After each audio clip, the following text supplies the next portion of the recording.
नमस्कार दर्शकों, देव story channel पर आप सभी का स्वागत है। मैं मुकेश शर्मा एक बार फिर आपके सामने हाजिर हूँ एक बहुत ही रोचक जानकारी लेकर। आज हम चर्चा करेंगे उस जाति की जो कि संपूर्ण भारतवर्ष में पाई जाती है, और जाहिर है जब पूरे भारत में पाई जाती है तो जनसंख्या भी अधिक है। आइए आज हम बात करेंगे चमार जाति की। इस चर्चा में इस जाति के बारे में विस्तार से बताने के लिए आज हमारे साथ स्टूडियो में मौजूद हैं इतिहास के जानकार डॉक्टर सीतम जी। आइए कुछ उनसे चर्चा करते हैं, कुछ जानकारी लेते हैं। लेकिन दर्शकों, उनसे चर्चा शुरू करने से पहले एक रिक्वेस्ट आपसे है कि आप हमारे इस चैनल को सब्सक्राइब करें, लाइक करें, और हमारे द्वारा दी गई जानकारी आपको कैसी लगती है हमें कमेंट्स करके बताएं। तो आइए मिलते हैं डॉक्टर सीतम जी से। नमस्कार डॉक्टर। बड़ा अच्छा लगता है, आप अच्छी अच्छी जानकारी देते हैं जी। और मैं तो चाहता हूँ आपकी जानकारी जो है जी ये दर्शकों को बड़ी अच्छी लगती है जी, और सबको पता भी चलना चाहिए हमारे समाज के बारे में, हमारी जाति के बारे में। बिल्कुल। तो आज जो हम चर्चा करेंगे जी, जैसे कि हमने सुना, तो ये बताइए कि हमारी जो चमार जाति है ये कितनी प्राचीन है? क्षत्रियों में, वैश्य में या शूद्रों में ये किन में पाई जाती है? अच्छा, शर्मा जी, सबसे पहले मैं आपकी टीम को और आपके दर्शकों को धन्यवाद देना चाहता हूं कि वो देखते हैं इस चैनल को और नए नए जानकारियाँ हमें मिलती हैं और जानकारियाँ मिलती हैं तो मैं भी अपने आप को गौरवान्वित करता हूं कि लोग मुझ पर ध्यान दे रहे हैं मेरे बताई चीज़ पर। तो प्रश्न आपने किया कि चमार जाति कितनी प्राचीन है जी जी, और क्षत्रिय, वैश्य, शूद्र, ब्राह्मण इनमें कौन से वर्ण के अंतर्गत? तो आपको बताना चाहता हूँ कि ये जो चमार जाति शब्द जो है ये जाति बहुत बाद की देन है। जब आप ऋग्वेद पढ़ेंगे तो उसमें कहीं आपको जाति शब्द नहीं मिलेगा, उसमें मिलेंगे वहाँ वंश, न वर्ण मिलेगा न जाति मिलेगी, वहाँ वंश है सब। जैसे नागवंश, जैसे ऋक्ष वंश, जैसे राक्षस वंश, जैसे मौर्य वंश, और जैसे चमर वंश, ये सब वंश थे। ऋषि वंश, ब्राह्मणों का कुल, तो जाति नहीं थी कोई।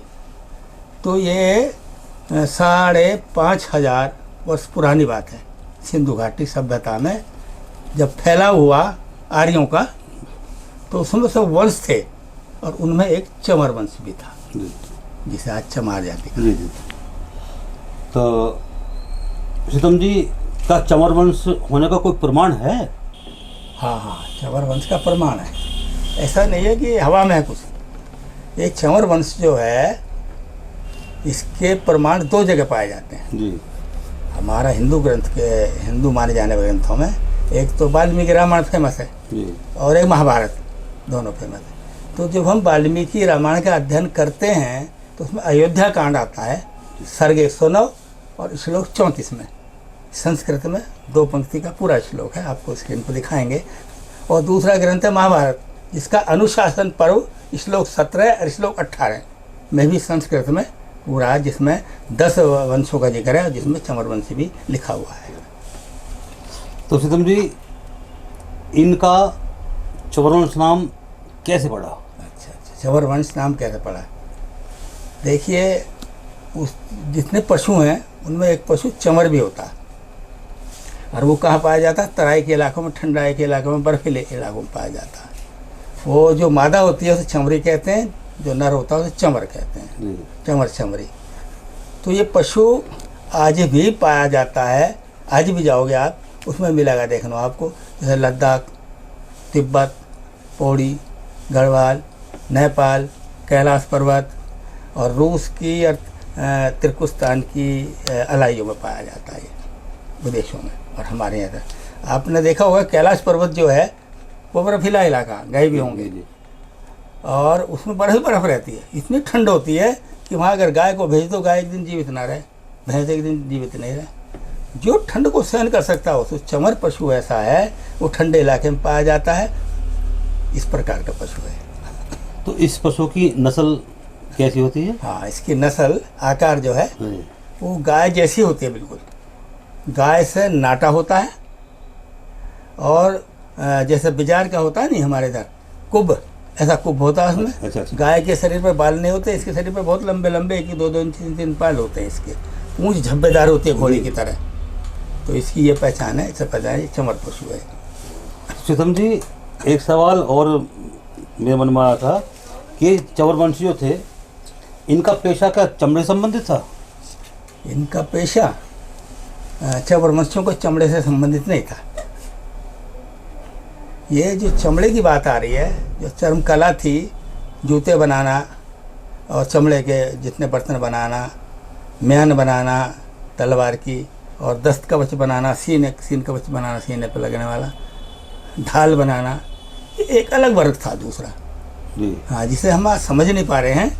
ये चमर शब्द है, वो चर्मकार शब्द है। तो जो ऋग्वेद जब हम पढ़ेंगे, जी।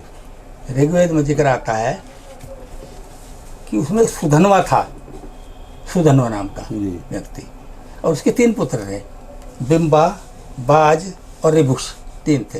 वो तीनों के तीनों बड़े कलाकार, दक्ष किसी न किसी काम में। एक तो ऐसा था जिसने बिना घोड़ों के चलने वाला रथ बनाया था, 8 पहियों का। जी। हाँ, वो चलता, कल पुर्जों से चलता था। एक दूसरा पुत्र जो था, उसने क्या काम किया, वो चिकित्सा में पारंगत था। उसने अपने पिता का बूढ़ापन जो था उसे जवानी में बदल दिया, शरीर को मजबूत बना दिया, और मरी हुई गाय को जीवन देने का काम करता था। वाह। इतना।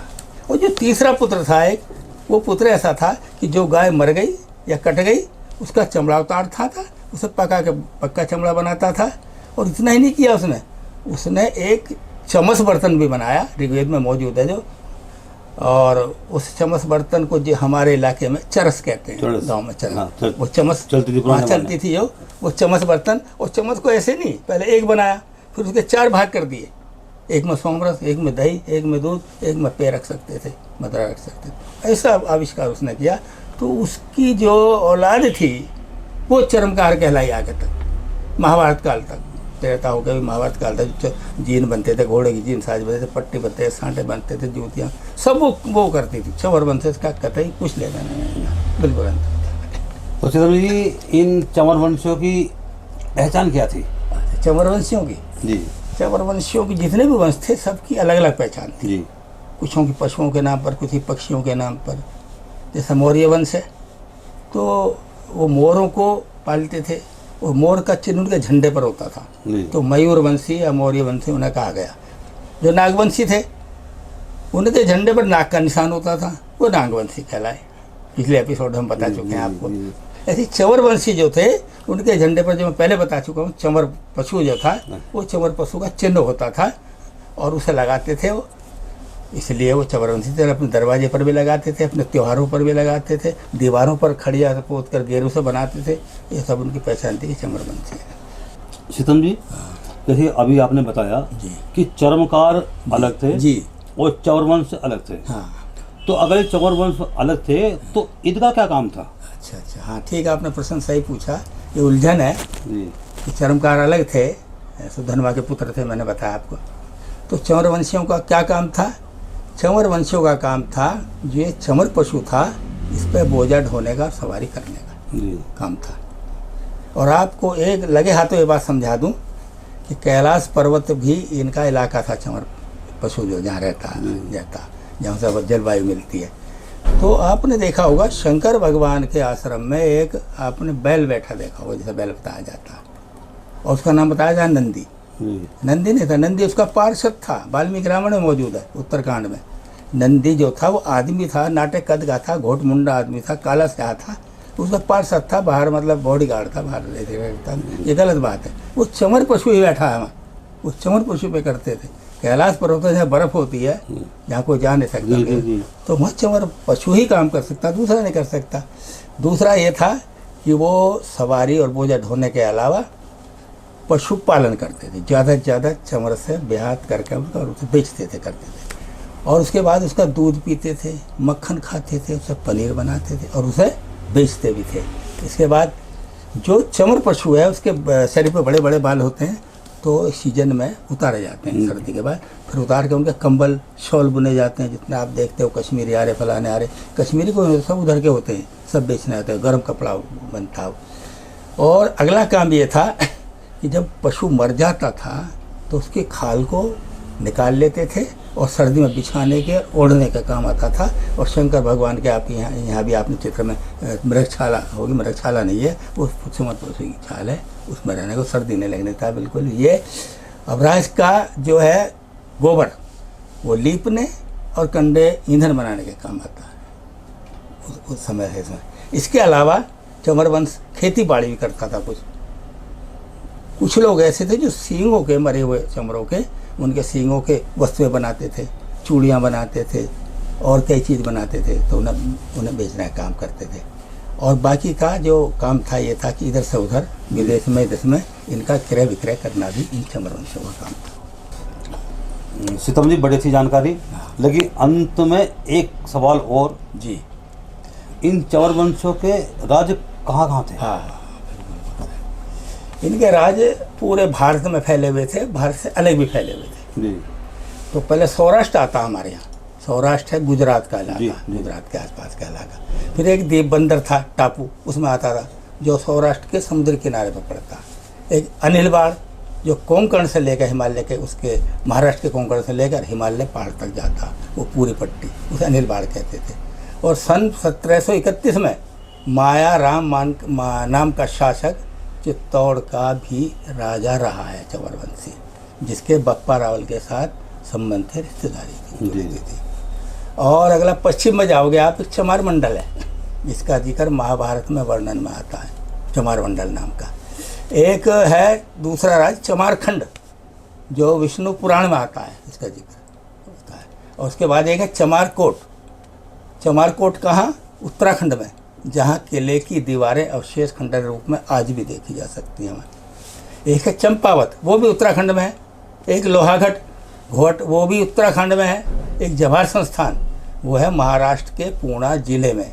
राजा श्रीमंत मुकुंद जी वहाँ के राजा थे उस समय का। अगला है लंका, जिसे रावण की लंका कहते हैं। वहाँ भी चामर नाम का एक राजा राज्य करता था। इसका जिक्र सतनाम सिंह ने, हिमाचल के निवासी चमार जाति के गौरवशाली इतिहास के पृष्ठ पर उन्होंने किया है। और इसके बाद इटारसी तहसील में तवा नदी के किनारे पर एक राजा मथुरे थे जी, जो थे जिला होशंगाबाद मध्य प्रदेश में। उसके भी खंडर और दीवार आज आप देख सकते हैं जाके, ऐसे कैसे पड़े थे मजले महल उनके आज भी। उसमें बड़ी बावरियाँ भी हैं, पानी की देखा जाए तो जो महल के पानी के लिए सप्लाई की थी या और बाहर के पानी देने के लिए थी। और बाद में वहाँ का राजा, वो जो एक था उनके पास, वो था पारस पत्थर जी। पारस पत्थर को देखने के लिए बहुत लुटेरे आए। वो क्या करा कि राजा को तो मार दिया। रानी इस पारस पत्थर को लेकर वो नदी है, तवा नदी, उसके बिल्कुल पीछे महल के। हाँ, इसके अलावा इटारसी तहसील में, मध्य प्रदेश में इटारसी तहसील है, होशंगाबाद जिला है, और वहाँ नर्मदा नदी आती है बहती, उसमें से एक सहायक नदी है तवा नदी, जिसके किनारे महल बना हुआ था। तो वहाँ बावरियाँ बनी हुई हैं बहुत सारी पानी के लिए, किले की सप्लाई के लिए भी। उसके खंडर आप देख सकते हैं। मैंने देखा 4-4 फुट चौड़ी दीवारें थी उसकी, आज भी लखोरी ईंटों की है। और राजा मथुरे उसके लेके राजा थे। और सन 800 ईस्वी की बात है, ये 1200 वर्ष के करीब हुए हैं इसे। इस प्रकार से चमारों के राज्य रहे पुराने। जिन चमार जाति को आज हीन समझा जाता है, नीच समझा जाता है, वो बड़ी क्षत्रिय रही है और बड़े वीर रहे हैं वो लोग, उनके राजा रहे हैं, राज रहे हैं। अब गड़बड़ी ये आ गई कि शब्द गड़बड़ी हो गया आके, उसे किसी एपिसोड में बात करेंगे फिर उस बारे में। तो आपका स्टूडियो आने के लिए बहुत बहुत धन्यवाद। तो दर्शकों, आपको जानकारी कैसी लगी हमें अवश्य लिखें, कमेंट्स करके हमें बताएं, ताकि आपको और भी अच्छी जानकारी हम दे सकें। और हाँ, घंटी का बटन जरूर दबा देना, ताकि आपको अच्छी अच्छी जानकारी सबसे पहले प्राप्त हो। नमस्कार। अगर आप लोगों को वीडियो पसंद आई है तो इसे लाइक करें, कमेंट करें, शेयर करें और हमारे चैनल को प्लीज सब्सक्राइब करें।